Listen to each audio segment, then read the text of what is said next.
During this period of urbanization, that is from the 6th century BC to 4th century BCE, there were so many economic and political changes that it could not leave the social fabric out of it without any corresponding changes. So, we find that side by side with the economic and political changes that were effected in this period, we also find the rigid Vedic society would also undergo and would not remain the same when it reached the middle Ganga region. For this period, we are indebted to definitely the Vedas. They don't totally go out of use. The later Vedic text is very important. We find another new kind of literature that comes up, that is the Sutra literature, the 6 kind of Sutra literature. For instance, the Grija Sutra, the Kalpa Sutra, the Sulva Sutra, the Grija Sutra. So, these are the various sutras which are very relevant for our purpose, and of course, the entire period is dominated by the various kinds of Buddhist texts that we have, and also some of the Jain sources. But the main area would be the main source material for us would be the some of the Vedic texts and these Dharma Shastras and the Dharma Sutras, and also the Buddhist so different Buddhist sutras, the different Buddhist Nikayas, the different Buddhist both Mahayana and later on the Hinayana texts, that would be of great use for us.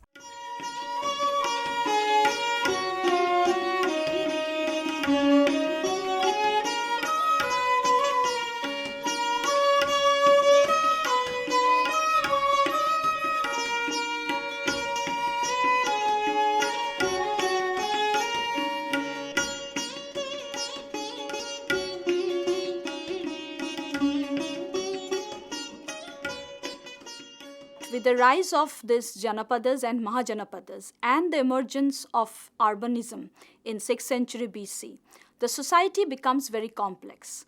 And this complexity of the society is further nurtured by the fourfold Varna system which we experience in Brahmanical literature. So, during this period, we have that for the first time a kind of literature which was known as the Dharma Sutras, and it codified the social, economic and political norms of a society. So, we have a set of codified rules which a social being had to follow. And in this codification, we find that Brahmanas were given a very high position. We have the fourfold Varna system where the Brahmanas are the chief. And then with the championing of the cause of the Brahmanas, we have much more reference to the rituals, and these rituals were related to the Vedic practices.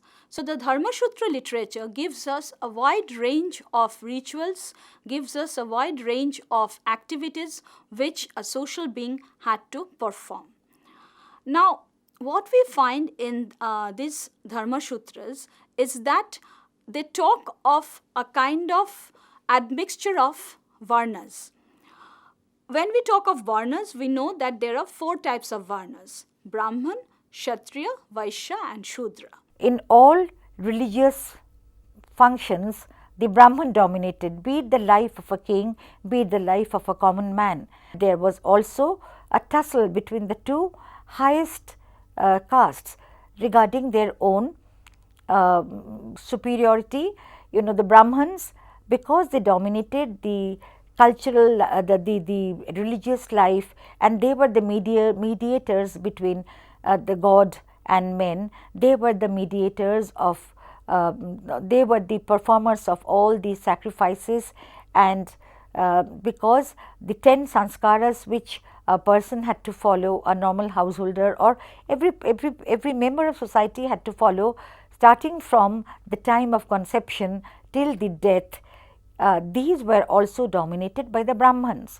So, sanskaras were dominated by the Brahmans, the religious ceremonies which involved the kings, like the performance of the Rajasviya or the Ashwamedha or the Vajapaya, also needed the mediation of the Brahman. He was the sole interpreter of the Vedas, and we know that since the oral tradition was very strong, the entire Veda was memorized only by the Brahmans.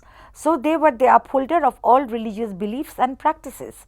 And as a result of this, we find that the newly acquired strength of the Kshatriyas, that the Kshatriya dominated even the activities of the Brahmans, we find that there was a natural claim as to which was the more powerful and more higher of these two the castes, and there was every attempt to stop the contamination of the castes, so that there was going to be the caste purity could be maintained, and that was very understandable, because one way the Aryans or the ruling community could maintain their supremacy in these newly colonized regions, in these areas of their new settlement, was to maintain their identity, and that identity could be maintained by maintaining the purity of their origin.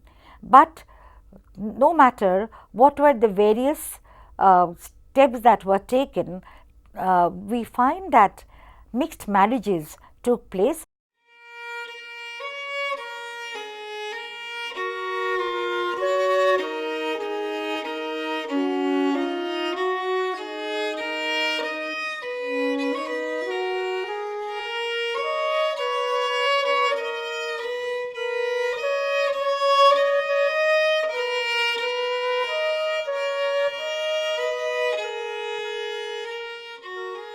Now, when there is a marriage between a Brahmana man and a Kshatriya female, or a Kshatriya man and a Brahmana female, so you have a different kind of admixture, and so the offspring of this union is neither a Kshatriya or a Brahmana. So, this gives rise to Jati. So, we have from this period itself the concept of Varna Shankara, and so we have the different kinds of jatis.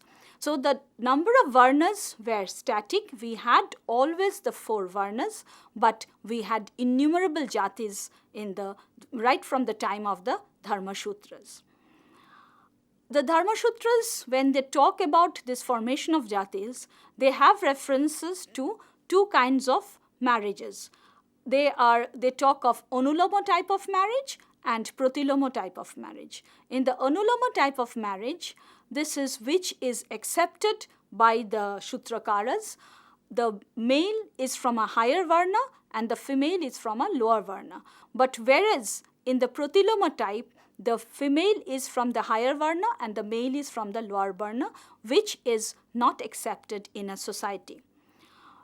But since it is very understandable that you have a kind of society where you cannot stop the admixture of different varnas, and therefore the Shutrakaras had this positively given codes of conduct or codes of law, where you have the Varna Shankara ideal of intermarriages and of the formation of the jatis.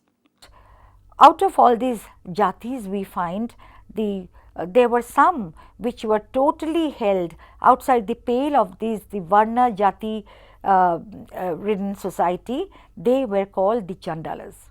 The Chandalas were considered to be offsprings of the worst forms of marriages that could take place. That was the marriage between a Brahmana mother and a Shudra father.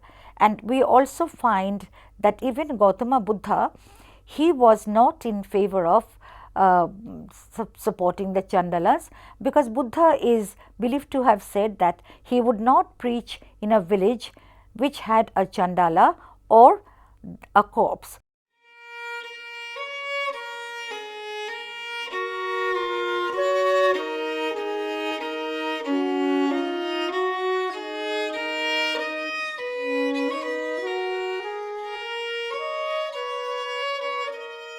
Now, again, the Shutra literatures give us a detailed account of the types of or the kinds of marriages that were being performed at that point of time.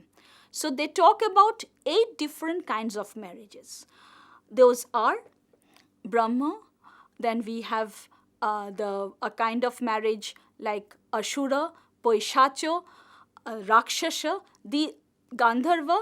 These Gandharva, Ashura, Paishacha, and Rakshasa, these 4 forms of marriages were not accepted or not looked at with support by the Sutrakaras, because here it was, in case of Gandharva, it was the choice of the persons getting married, and in case of other types like the Asura, Rakshasa, and Paishacha, it was not done in a way the Sutrakaras would like to do, like it was not a Shavarna marriage.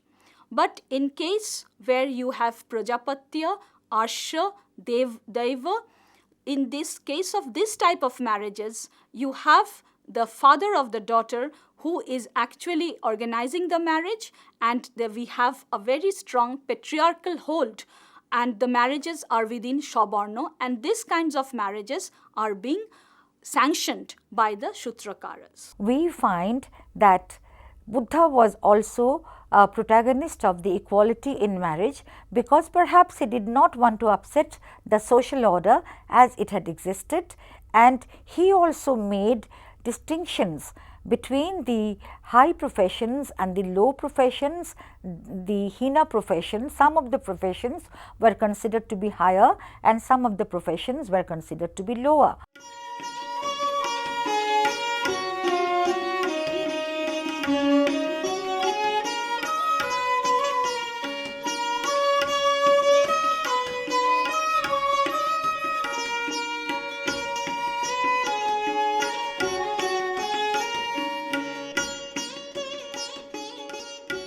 Instead of the Varnas, Buddha talks about kulas. Kula means lineage, groups, clans, family. And here we have 2 kind of structures. One was the Ukkatta Kula and the other was the Hina Kula. And this Kula structure, the Ukkatta, means the Utkrishta. In Pali it is Ukkatta, and the Hina Kula, these were actually based on the work of a person. This was the crafts, the sippa. We find reference to the term sippa, which talks about the different kinds of work that a person is doing.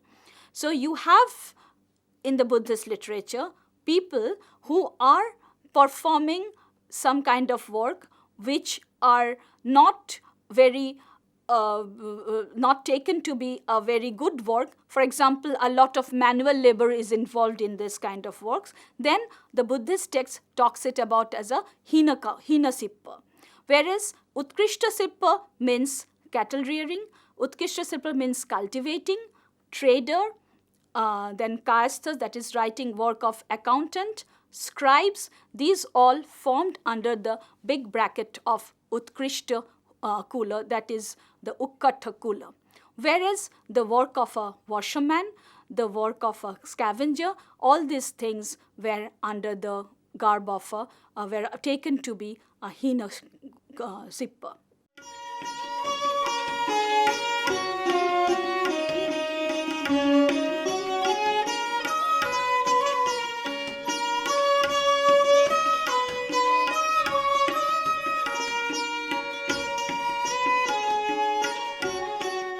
The Shudras also give us different kinds of sanskara, talks about different kinds of sanskaras, that is sacraments.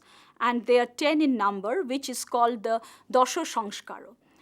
This means it talks about a sanskara which starts from the conception to the funeral rites. And there are a series of rituals which had to be performed during these different stages of life. So this was a well-accepted phenomenon and referred to as Dasha Sanskara, where you have the common rituals like the Upanayana, marriage, Sraddha, Annaprasana. All these form a part of the Dasha Sanskara.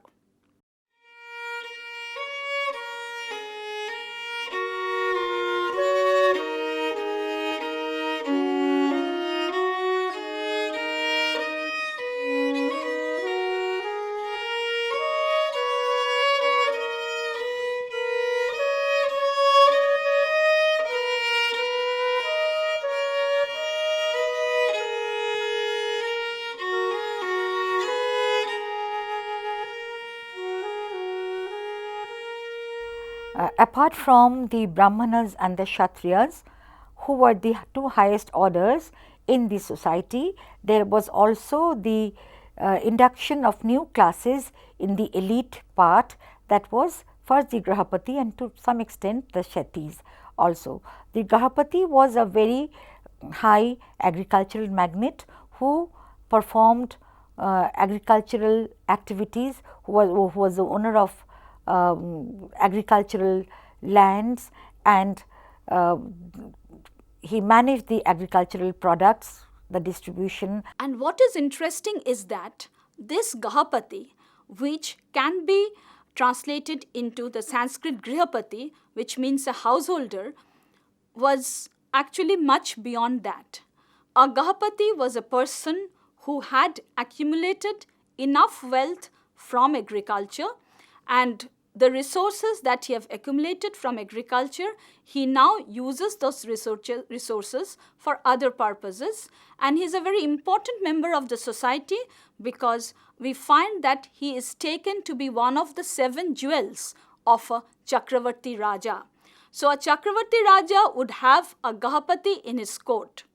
The Shreshtis and the Grahapatis appear again and again in the Jataka stories, in the Nikayas, in the Sutras.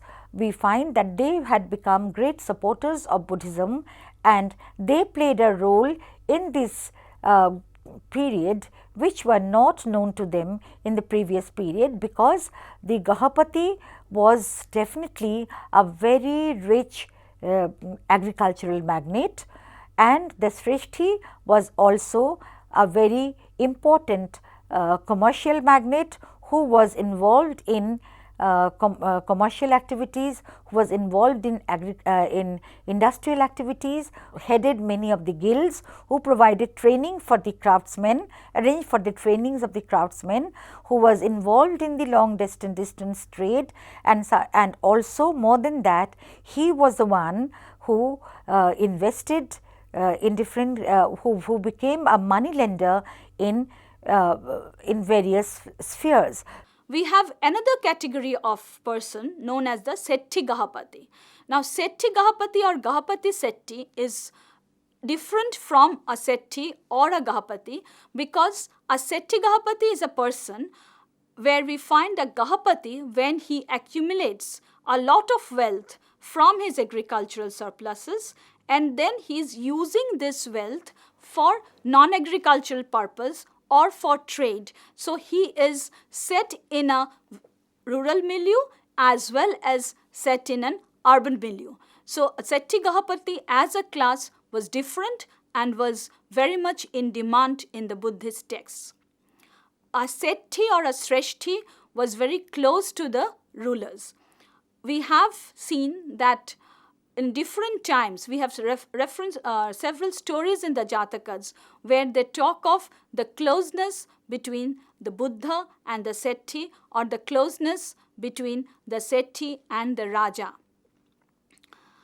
The Buddhist texts give us a lot of examples where we find that Anathapindaka, very rich Sethi, he is also referred to as a Gahapati as well.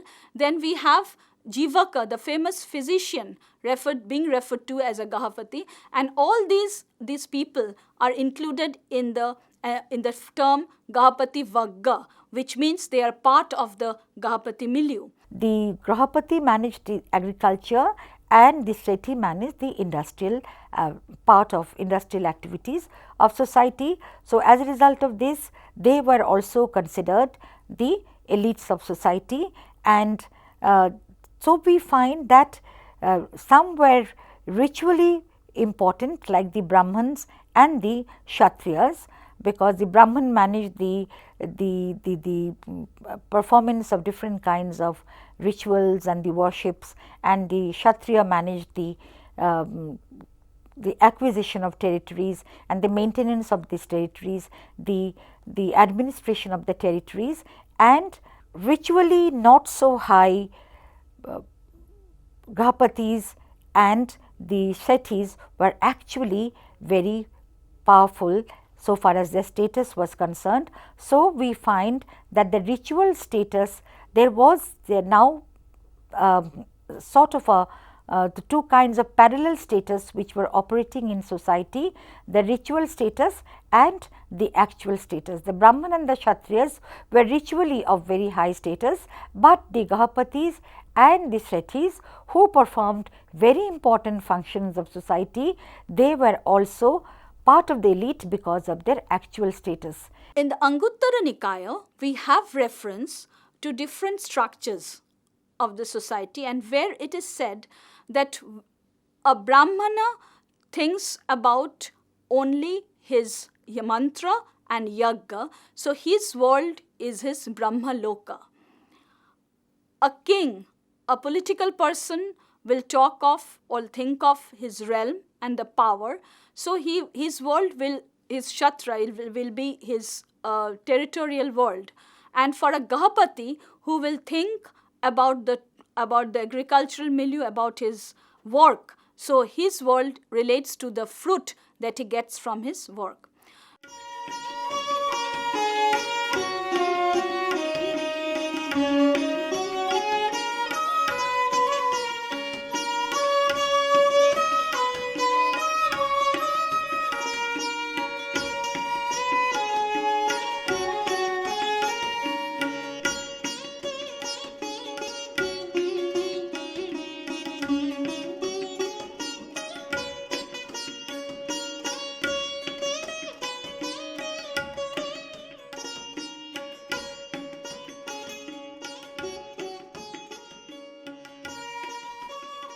So, we find that there was a multitude of professions came up, and there was stratification, and we find the jati concept played a very important role in the selection of these professions.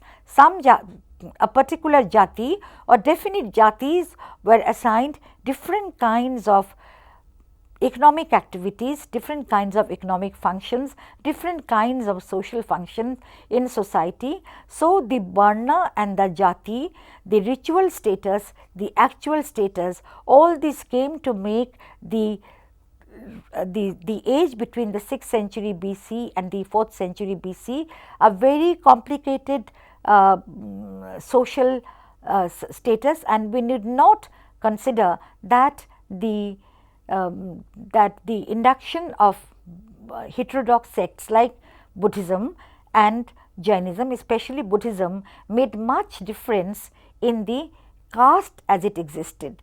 Buddha no doubt opened the door to all castes for induction in his order, but so far as the society, everyday society, every ordinary man's society was concerned, the status and and his preferences remained the same. When it came to the question of the status of a woman, Buddha was not very happy, he was not very open to the induction of women in his order, and to his disciple Ananda, he had also expressed his disfavor, but women were still inducted into the society, into the Buddhist order, and even when Buddha blessed a woman, he would say that I hope that you will be born as a man in your next birth, definitely making a distinctive kind of existence for the man and woman in society. But what Buddhism did was this: in this society which was ridden by conflict, chaos, fightings, great loss of bloodshed and different kinds of social rivalry and animosity which prevailed in society, he wanted to bring some sort of an equilibrium by professing peace, that all the communities should live in harmony, and that all provided and all performed the duties that were indispensable for the social machinery to function. But definitely in this period we find that even in the Buddhist order, in the written history of Buddhism, we find some women playing very important role. Maybe some of them started as a courtesan like Amrapali, but they could enter the order, they could become important theories or important nuns of the order. They did not experience the kind of aspersion that was cast upon them prior to their induction into the Buddhist order, but we must say that these were exceptions. In the society at large, we find the ban on the widow remarriage, the popularity of marriage of the girl child, these all prevailed, or we can say sort of sanctified in this period, and there was a progressive degeneration so far as the status of women were concerned from that time, although there was some semblance of some sort of authority which these nuns performed within the Buddhist order, although they were always considered subservient to the male monks who dominated the order, who controlled the order.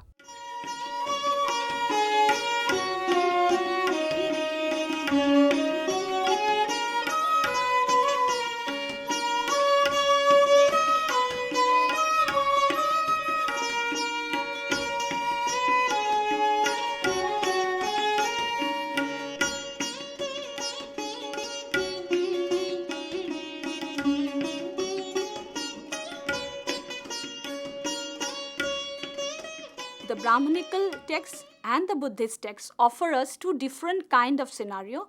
One talks about the social structure which is very much steeped in the Varna ideology, where you have the Varna Shankara and the concept of Varna and Jati. So it is more into the fourfold Varna system along with the Jatis, and we have another worldview which is being offered by the Buddhist text, an alternative to the Varna, but where again you have differentiation, but that differentiation is marked not by the Varna differences but by your work. So two different worldview dominates the society or social structure of 6th century BCE.